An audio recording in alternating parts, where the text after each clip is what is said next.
አሌክስ እንዴት ነህ? ቆይ አንዴ እኔ ናት አንዴ ኮይን ልስጣችሁ። እስቲ ኮይን ልስጣችሁ። ውስጥ ተደጋጋሚ ጽፍልኝ ነበር።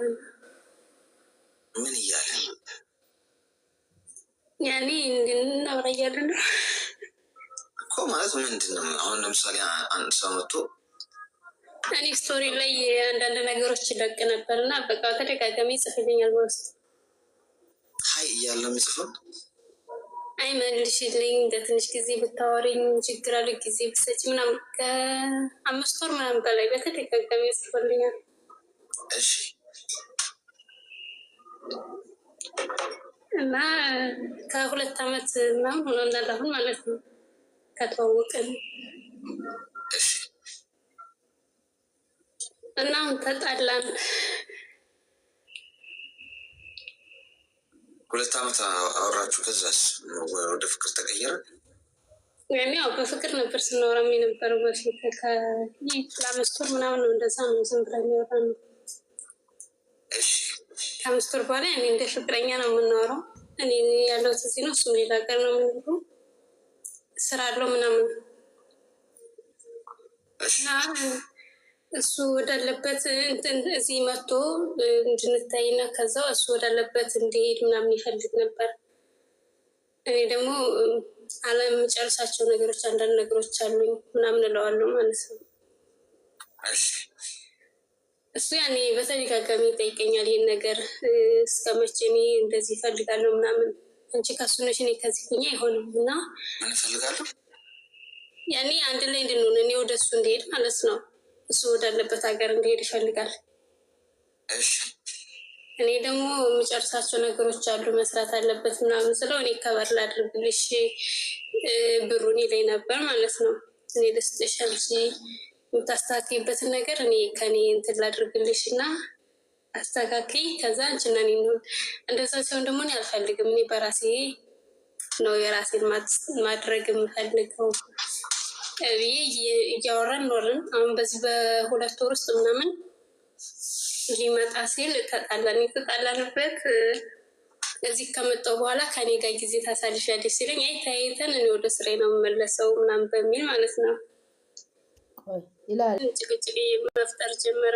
እኔ ከመጣሁኝ አንቺ አይተሽ ለምትመለሽ እኔ ከዚህ ሀገር መጥቼ አንቺን ብዬ አንቺ አንድ ቀን እንኳ አብረሽኝ የማትቆይ ከሆነ ለእኔ ቦታ የለሽ ምናምን በሚል መጨቃጨቅ ጀመርን።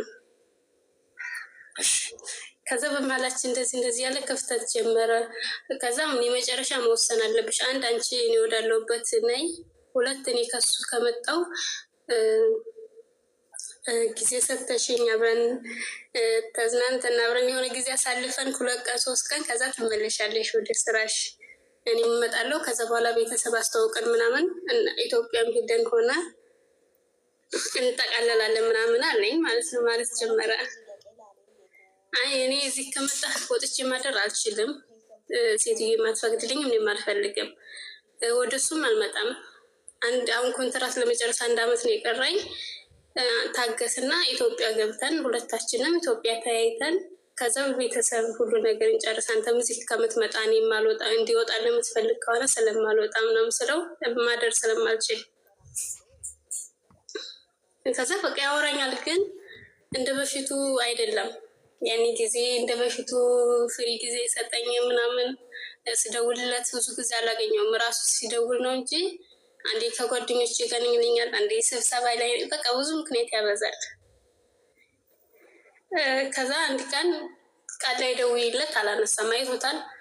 ኢሞ ላይ ነው አላነሳም። በኋላም ገብቼ ሳይ ኢሞ ገብቶ ምናምን አይቶታል፣ ግን አልመለሰልኝም። ከዛ ማታ ላይ ደወለልኝ ከመሸ በኋላ። ካሁን በኋላ እኔ ከመሸ በኋላ አንተ እኔ ስደውልልህ የማትመልስልኝ ከሆነ እኔ በፈለጉ ሰዓት የማላገኝ ከሆነ እንድትደውልልኝ አልፈልግም ምናምን ስለው አስበበት ንገረኝ፣ በሀሳብ የምትስማማ ከሆነ በበፊተኛው እንደዛ እንደ በፊቱ እንቀጥል፣ እንደ በፊቱ እንድትወልልኝ እፈልጋለሁ። የማትስማማ ከሆነ ደግሞ እንድናቆም ነው የምፈልገው። በዚህ ሁኔታ ከአንተ ጋር መቀጠል አልፈልግም።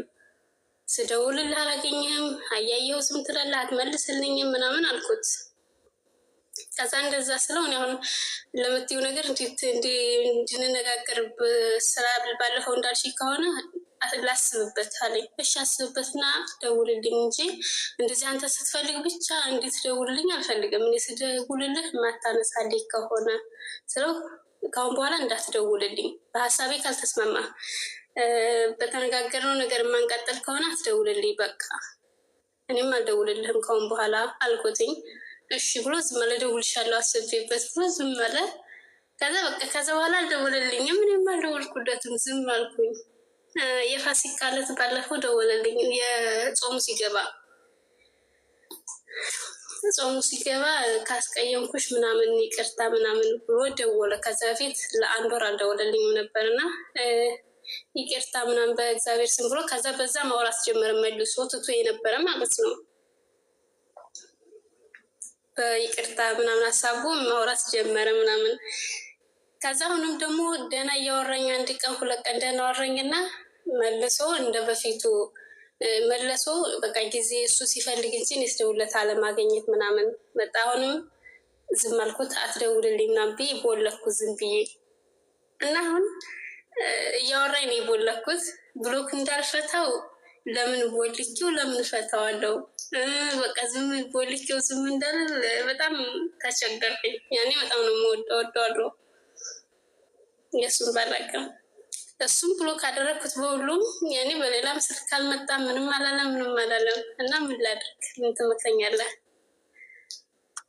ምንም የወደድሽለት ምን የተመቸሽ?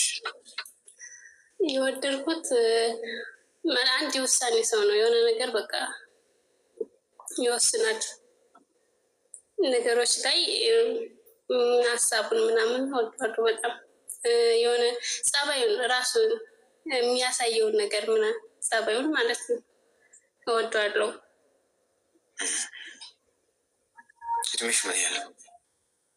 እድሜ 24። እስቲ ሚዩት አድርጊ እስቲ። ቃሪያ በሚጥሚጣ ሰናፍጭ ጣል ጣል ላለበት መርፌ ነው የምንወጋሽ። አሁን ሊያስነጥስሽ ይችላል ትንሽ። ይህ የፌስቡክ አፍቃሪዎች ከባድ ልክፍት ነው። በነገራችን ላይ ይሄ ፌስቡክ አሁን አስተኝተነው ነበር መርፌ ወቅተን፣ ግን አሁን ፉን እያለ ነው። በጣም አስቸጋሪ። አንደኛ ይኸውልሽ እኔ እንዲህ አይነት ውሸታም ወንዶች በጣም ነው የሚያበሳጩኝ። ከአንቺ ጋር ሽሽ ገዳሚ ማለት ፈልጓል።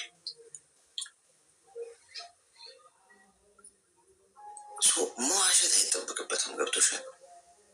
እውነቱን ተናግሮ የመሸበት ማደር አያገባሽም። ከአንቺ ጋርም ተጠቃሉ አይኖርም። አብሮሽም ሀገር ቤት አይሄድም። ምን እንደፈለገ እኛ ወንዶች እናውቃለን። እዚህ ውስጥ ያሉ ወንዶች የሚሰሙኝ ስለምን እያወራ እንደሆነ ምን እንደፈለገ እናውቀዋለን። ወንድ ልጅ እንዴት እንደሚያስብ ስለምናውቅ፣ ሴቶች ላይገባችሁ ይችላል። ሜቢ ዝም ብሎ በቃ ነገር ፈልጎ ልትሉ ትችላሉ። ግን ምን እንደፈለገ እኛ እናውቃለን። ገብቶ ምንድን ነው የሰውን ህይወት እንደ ካርታ መጫወት? ገብቶሻል? ማይሰጥሽን ህይወት ማያረግልሽ ማይሆንልሽ እንዲሆንልሽ አሉ አብሮሽ ከአንቺ ጋር ለመዝናናትና እንደው በቃ እንደፈለገ ለመሆን ፈልጎ ግን ሊናውን ሸጦ ዋሽቶ ሌላ ሁሉም ታሪክ ውስጥ ገብቷል ሰውዬው። በቃ ሰውዬው አይሆንሽም። ምን ይል ግልጹ ልንገርሽ፣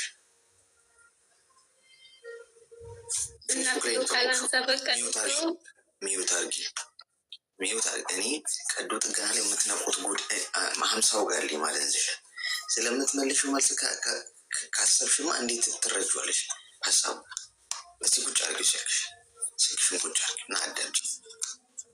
ብሎኩን እንመጣበታለን። እንታዩ ከብሎኩ በፊት መጀመሪያ መገንዘብ ያለብሽ ምንድን ነው፣ ሰውየው አይሆንሽ። በእውነት ነው የምልሽ፣ ውሸታ። አንቺ ተስፋ አድርገሽ ከእሱ ጋር እንኳን ብታገኘው ለማግኘት የምታስበው ምንድን ነው፣ ነገ ያገባኛል፣ ባሌ ይሆናል፣ ጥሩ ሰው አግኝቻለሁ ብለሽ ነው የምታስበው። እሱ ግን ያ አይደለም። ከጥቂት ጊዜ በኋላ ብሎክ አድርጎሽ እሱ ነው የሚሄደው። አንዴ ማንነቱን አታውቂም፣ አልተግባባሽም። ፌስቡክ ላይ ነው የምታውቂው።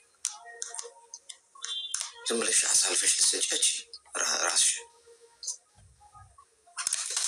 ስለዚህ እንደማይሆን ከገባሽና ትክክል እንዳልሆነ ካወቅሽ ፍሬን ትይዣለሽ። አሁን ከዛሬ ጀምሮ አሁን በአንዴ ዞር በል ምናምን ብለሽ ብሎክ ማድረግ አንቺ ራሱ ያጨናንቅሻል። የጀመራችሁት ነገር ካለ ጓዶች በአንድ ጊዜ አታቆሙ። ፍሬን በአንድ አያዝም። በ80 በ90 ምናምን በ280 ስፒድ እየነዳችሁት ያላችሁትን መኪና በአንድ ጊዜ ፍሬን ጭምቅ አድርጌ ይዛለሁ ካላችሁ መኪናችሁ ነው የሚገለበጠው፣ አይቆምም። ምንድነው የምታደርጉት? ያረጋጋችሁ ቀስ እያላችሁ ነው ከዛ ሲስተም ትወጡት። በቃ ብልህ ሆኖ ስማርት ሰው ምንድነው የሚያደርገው? በቃ ገብቶታል አይደለ? ድራማው ገብቶታል አይደል? ድራማችሁ ሲገባ እንደነቃችሁ አታስነቁ። ከዛ ሲስተም ቀስ እያላችሁ ከዛ ሰው የምትወጡት በብልሃት ነው። ያም ሰው አይለቃችሁማ፣ ነገ ይጨቀጭቃችኋል። ስለዚህ አሁን ለምሳሌ በየቀኑ የምታወሪ ከሆነ አንድ ቀን እየቀነሽ ማውራት ከመውጣት እንዳለብሽ ወስነሻል። ከዚህ ሲስተም ውስጥ ግን አንድ ቀን እየዘለልሽ ታወሪዋለሽ። እስቲል እያወራሽ ነው፣ ግን ቢዚ ነኝ ስራ ማዳም ምናምን አያልሽ። ከዛ በሚቀጥለው ሳምንት 2 ቀን እየዘለልሽ ታወሪዋለሽ። አሁን እየራቅሽ ነው፣ እሱ አያውቅም። አንቺ ግን ምንድነው የምታደርጊው? ቀስ እያልሽ እየራቅሽ ነው በሲስተም ማለት ነው። ከ3 ቀን ጋፕ እየሰጠሽው 4 ቀን አታወሪውም፣ 1 ቀን ታወሪዋለሽ። ስራ በዛ እኮ እያልሽ በሳምንት አንዴ ማውራት ትጀምሪያለሽ ከሆነ ጊዜ በኋላ። ኧረ ምነው ጣል ጣል አለብሽ? ይኸው የስደት ህይወት እኮ እንደዚህ ሆ እንደዚህ ያልሽ እያልሽ ቀስ እያልሽ ከዚህ ህይወት ውጭ ተግባባል። እሺ አመሰግናለሁ። ያው ብሎክ ያደረግኩት ስለማስችለኝ ነው። እየገባው ቤቱ ነው ያለው ምናምን አይደውልልኝ ሲል እሱ ነው መልሽ። እየገባሽ አሁንም ታያለሽ። ስለዚህ በአንዴ አይለቀቅም፣ በአንዴ ፍሬን አያያዝም ያልኩሽ እሱ ነው። አሁን በአንዴ ብሎክ ምናምን ጭልምል ምናምን ካለሽ ጭንቅላትሽ እያሳብልሽ ደርስና እስሩ ነው የምትገኝ። እንደውም አንቺ ይቅርታ ጠይቂዋለሽ። ይቅር በለኝ እንደው አጥፍቼ ከሆነ ብለሽ ማለት ነው። ተግባባል። እና ደግሞ ብር ሰጥቶኛል፣ እሱ መመለስ አለብኝ። አሁን የሰጠኝ እኔ የሆነ ጊዜ ያስፈልጉኝ ስለነበር ዝም ብዬ እንደ ወሬ ሳወራለት እኔ ጋር ሰጥሻለሁ ምናምን አለኝ። መልስልሃለሁ ምናምን ስለው ችግር የለውም ምናምን ብሎኛል። እኔ ግን መልስልሃለሁ ብዬዋለሁ። ምን ያህል ብር ነው? ወደ 300 ምናምን ሺህ ብር።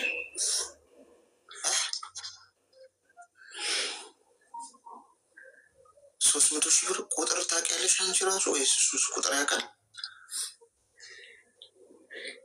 ሰጥቶኛል። ከምር እውነቴን ነው። የሆነ ጊዜ አስፈልጎኝ ነበርና ከዛ እንደዚህ ብሩ እንደዚህ ምናምን ስለው ከዛ እኔ ጋር ለእኔ እሰጥሻለሁ አለኝ። ከዛ መልስልሃለሁ እየሰራሁ ምናምን ስለው ኧረ ችግር የለውም ምናምን ከዛ እሺ አልኩት። መልስልሃለሁ ምናምን ብያለሁ። መልሽለት። የሰው ገንዘብ አይሆንም። ሁለተኛ በገንዘቡ እንዴት አድርጎ ኮንትሮል ሊያደርግሽ ነገ 600 ሺህ ብር አድርጎ ይቀበልሻል። ምን ችግር አለው? ከፈለገ ባይቀበልሽም እንደፈለገ። አሁን አንቺ የእሱን እምነት አግኝተሻል፣ አመንሹ። በቃ 600 ሺህ ብር ስለሰጠሽ መቼም ኢትዮጵያ የሚኖር ሰው አይደለም። ምክንያቱም የት እንደሚኖር መናገር አለብኝ ብለሽ ቅድም ላለመናገር የፈለግሽው ገብቶኛል። ኢትዮጵያ የሚኖር ሰው 300 ሺህ ብር ቆዳሽን ነው የሚገፍልሽ። እንደውም አንዳንድ ኢትዮጵያ አይደለም ስራ አለው፣ በስራ ምክንያት ላይ ውጭ ነው። መልሽለት፣ የኔ ናት መልሽለት። ህይወትሽ ይበልጣል። ምን እየመጣብሽ እንደሆነ አታውቂም። ፌስቡክ ላይ የተዋወቅሽ 300 ሺህ ብር ለአንቺ መልሽለት። እሺ አመሰግናለሁ ለምክር አሌክስ። አይ ብለሽ የምትሄጂ ከሆነ እግዚአብሔር ምስክሬ ነው፣ የሚገጥምሽ ነገር የከፋ ነው። ሰዎች መጀመሪያ ይኸውልሽ የሚፈልጉትን ነገር ስጣቸው ነው፣ እንዲያምኑ አድርጋቸው ነው።